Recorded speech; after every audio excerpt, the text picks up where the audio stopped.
リンさん。ルイス殿より下級の伝令がございます。私ルイス・ミラーはこの度この度パパになります。いらねえ、その情報いらねえ。Nosotros。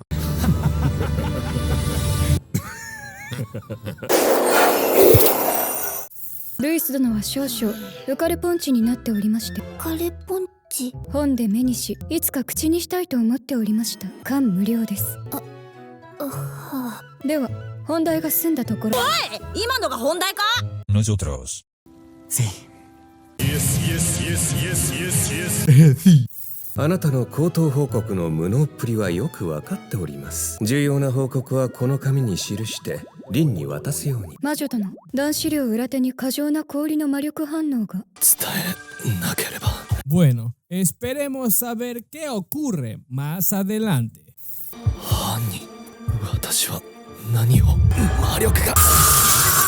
おいおい、まずいんじゃないのか。おそらくあの状態は勝手に魔力を吸収し続けてしまう魔力過剰吸収体質。Nosotros。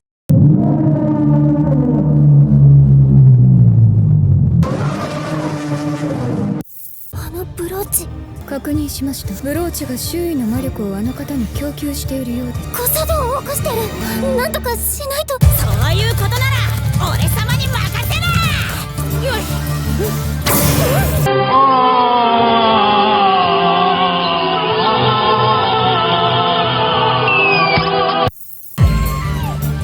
ほぼ意識がないのに、よほど大切なものなのでしょうか。魔女殿、これは父上が私に。あの威力の標準が一瞬で。たった一人でこれだけの魔術を使っているのだとしたら、それは